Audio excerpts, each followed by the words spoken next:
For over 40 years, the lighthouse that keeps its own counsel logged not a single ship's passing, yet 3 vessels vanished within sight of its light. Stay with that light a little while tonight. There's nothing to solve here, nothing frightening waiting at the end. The ships are long gone, and the mystery is far gentler than it first sounds. So let your shoulders come down, away from your ears. Let the bed hold your full weight, the way calm water holds a boat asleep at anchor. Out past a low headland, the sea is moving in the dark, slow and unhurried, folding over itself again and again, with no rush at all. A single beam turns above it, patient as breathing, and the keeper who tended that beam kept his own quiet counsel, the same way you can keep yours now. Nothing owed, nothing to prove, nothing to chase down before morning comes. Just breathe out, long and slow, and let the tide begin to come in. Inside the tower, the rooms were small and warm. Whitewashed stone walls, a low iron stove, a kettle that had boiled 10,000 evenings. The keeper never asked for much. A chair worn smooth at the arms, a wool blanket, gray at the edges, folded over the same rail every night.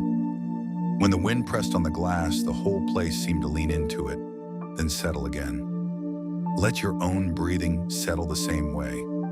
Slower now, a little deeper. There's a rhythm the sea keeps whether anyone watches or not, and your breath can borrow it. In and out.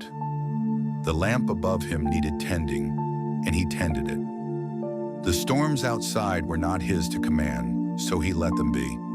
That was the whole of his craft, care for what was his, and leave the rest to the weather. Every evening began the same. He climbed to the lantern room while the last light drained from the sky.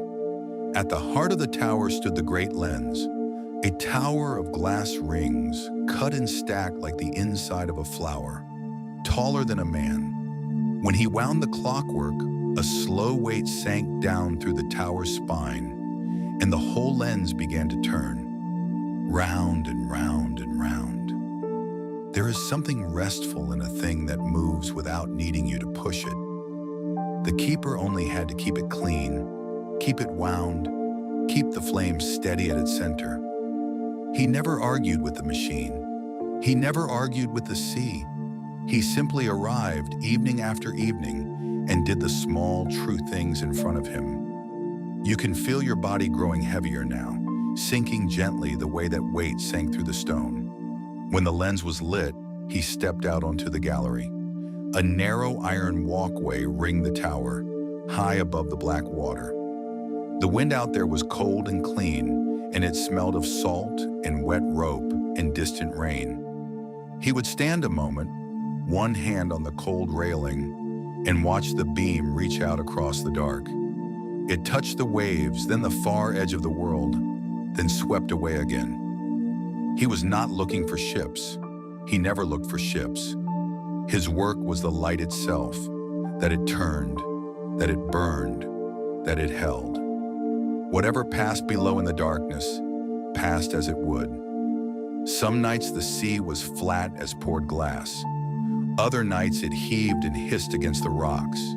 He met them both the same way, with the same slow breath. And you can meet this night the same way, steady, unhurried, at ease.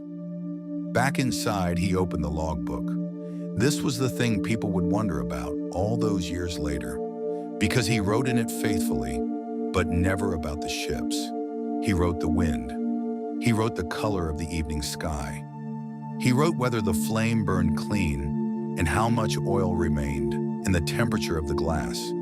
He wrote that the third stair creaked and that the gulls had gone quiet before the rain. Small things, true things, the things that were his to know, the passing of ships in the far dark, those he could not truly see and would not guess. So he left those pages honest and bare. He wrote only what he had actually tended with his own 2 hands. Let the day you're leaving behind be like that page.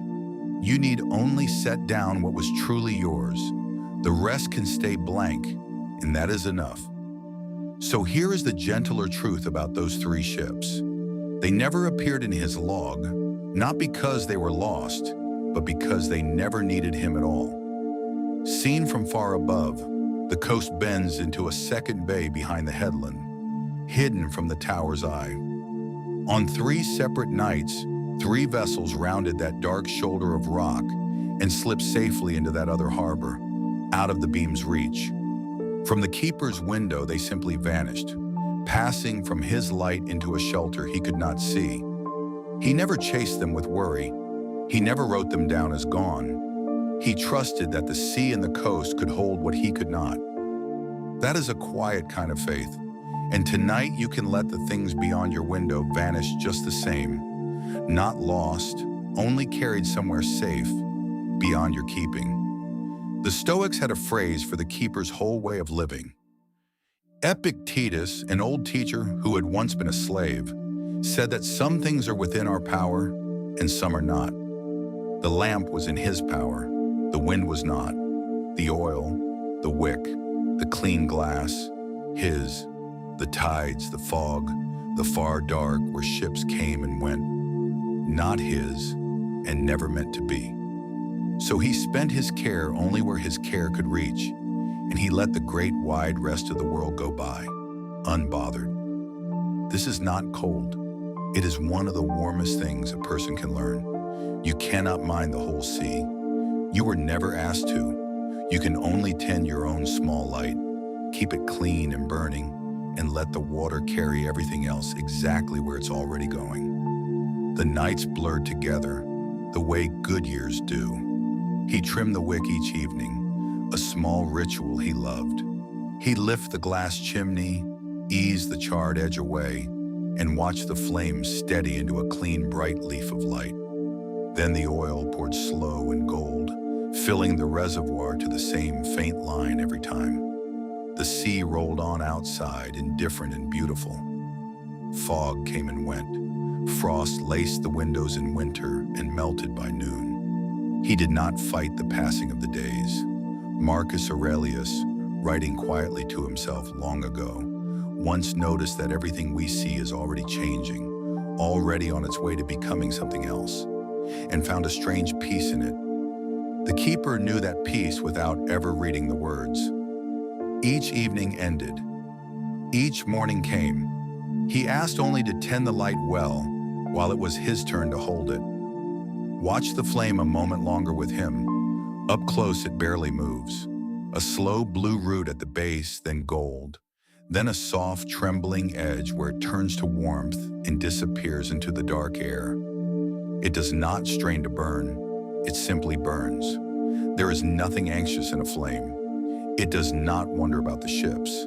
It does not count the ones that pass or the ones that don't. It gives its light to whatever is out there and asks for nothing back, not thanks, not even to be seen. Your own thoughts can soften into that now, if they want to, the ones still flickering from the day. Let them settle low and blue and quiet. You don't have to tend them all tonight. You can let them burn down gently, the way the keeper let his lamp burn, steady and unbothered, straight through until dawn. Later in the night, the fog would lift, and the water would go still. On those hours the keeper loved best. The whole sea became a slow dark mirror, holding the moon and the turning beam together. He'd sit by the window with his cooling tea and simply be there. No log to write, no wick to trim. Just the light doing its patient work above him, and the tide breathing in against the rocks and out again, in and out. He had learned over all those years that most of living is this: small care, given faithfully, then rest. You have done your small care today too. Whatever it was, whatever it looked like, it was enough. Now the fog is lifting inside you as well, and the water's going still. And there is nothing left tonight that needs your hands. You can let them open. You can let them rest. One by one, the small lights of the tower were going down, the stove settling to embers, the kettle gone cold and quiet on its hook. Only the great lamp above still turned, and it would keep its own faithful watch until morning, needing no one now. The keeper folded the gray wool blanket back once over his knees, the way he had every night for 40 years. His breathing slowed. The room grew soft and dim and warm around him. He was not afraid of the dark, and he was not chasing the light. He had made his peace with both long ago, out on that high, cold gallery. Let the lights in your own room go down the same way, softly, one by one. There is a light that keeps watch while you sleep, and it does not need you to hold it up. You can finally set it down. And so the mystery of the empty logbook turns out to be no mystery at all.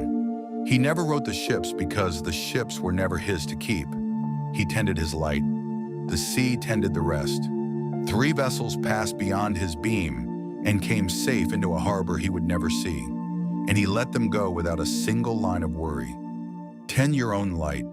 Let the rest sail on. That was the whole of his wisdom, and it can be yours now. Drifting off. The tower dims.